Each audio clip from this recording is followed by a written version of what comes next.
Hi everyone, welcome. My name is Maitri and I am very passionate about tabletops and learning to be a better player, a better GM, and better person. And I want to share with you some of the cool stuff that I have been learning. And today, specifically, I want to talk about being a better GM and how playing different games, being a player, makes me a better GM. I'm sure, basically everyone watching this and, every gym in the world, we're all constantly striving to kind of be better. For me, that means sort of improving the experience I offer my players.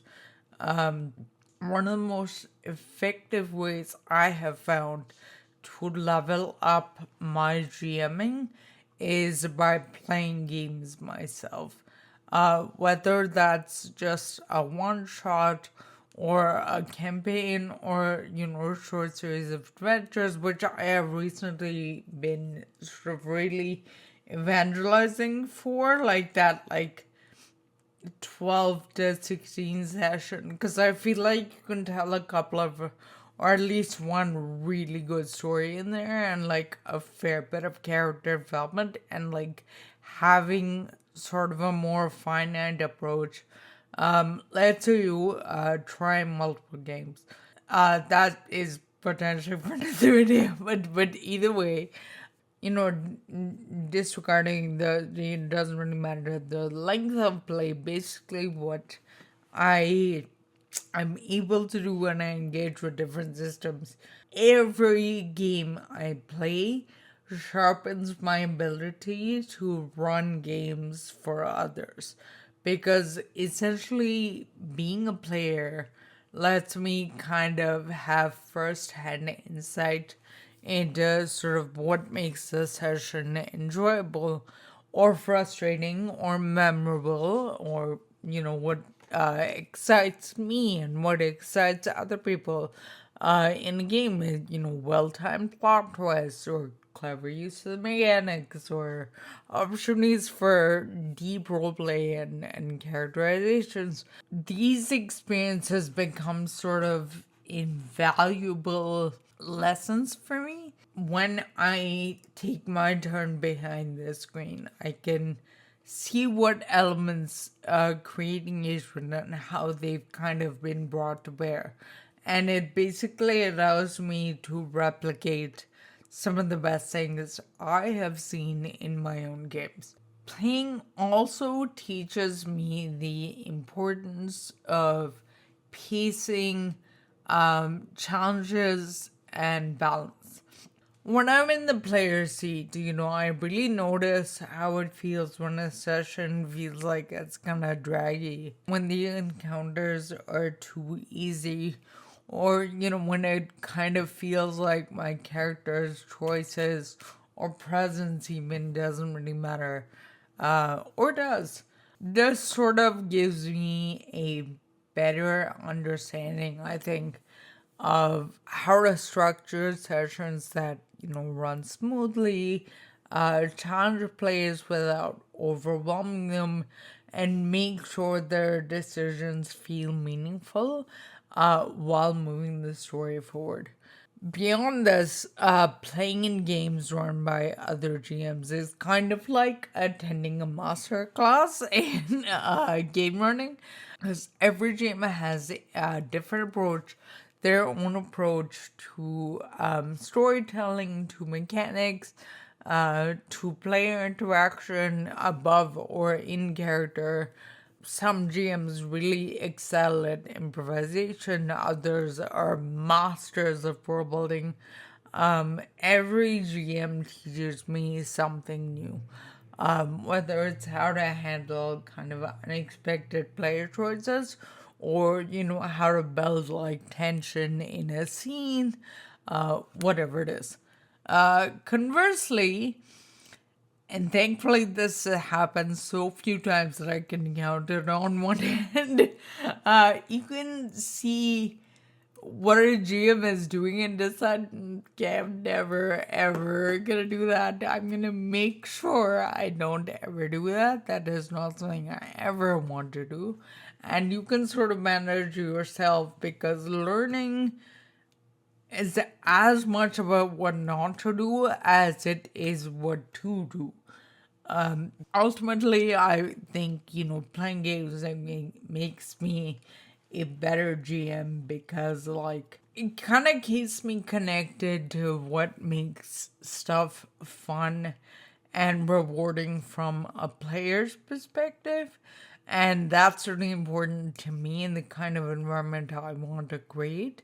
The more I play, the more I grow as a GM, somewhat paradoxically. And I'm always trying to be better. I think we all are, even if it's not something you do actively.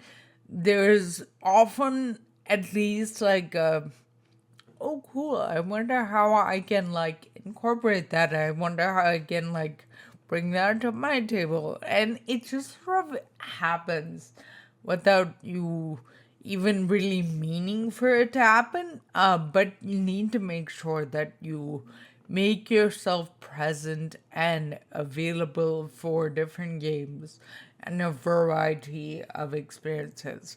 And this is, different games, different groups, different GMs, that kind of thing. Hi, editing my tray here. Quick thing I forgot to mention in the video. I can already hear some of you being like, but I'm a forever GM. And like, that's totally real. I've been there. Sometimes it happens, it's just because you love it. Sometimes it's because no one else steps up. And sometimes it just like happens. But with all the low stakes, low commitment online games out there right now, and games in game stores and that kind of thing, if you're like only GMing still, at some point it's a choice. And that's totally fine. But just like, don't pretend you're being held hostage by fate. I'm a card carrying enabler most days, but I really can't help you do mental gymnastics on this one. Like, I think you just need to own it. That all being said, if you do get the chance to play even once in a blue moon, I think you should take it. Being a player gives you insight that you just don't get from behind the scene. You'll feel when pacing drags, you'll feel when a choice hits, what it's like to kind of want the spotlight and not get it, what it's like when it hits really well. And that kind of general awareness and empathy kind of levels up your GMing in all the best ways. And yeah, that might mean biting the bullet and playing with folks you don't already know. I get it.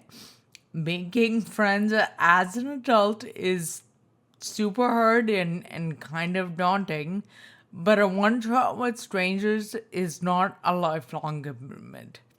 It's just a couple hours, one day, and you're all sharing creativity and something you all ostensibly are into at some level similarly. And honestly, that's kind of how new friendships start, especially when you're doing something as like delightful and weird as collaborative storytelling with dice. Like, that's just like a fun, cool thing. If you're not sure where to start, I would join some discords for creators you like. There's already shared interest with the community there. And there's a ton of tabletop focused ones. I haven't had a lot of luck with game specific ones, but content creator spaces have been pretty welcoming and pretty wonderful.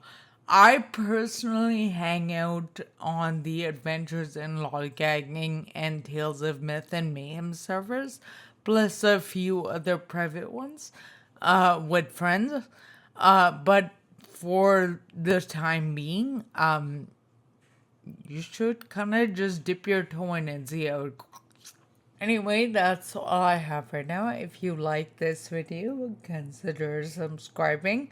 If you don't like notifications and subs, I do have a backlog of stuff, and I also have an audio only and written blog if that's better for like accessibility or like app access or anything like that. I also have a couple of APs that I'm on. I'm gonna link everything in the description. Otherwise, thank you so much for hanging out. Come see you again soon. Bye.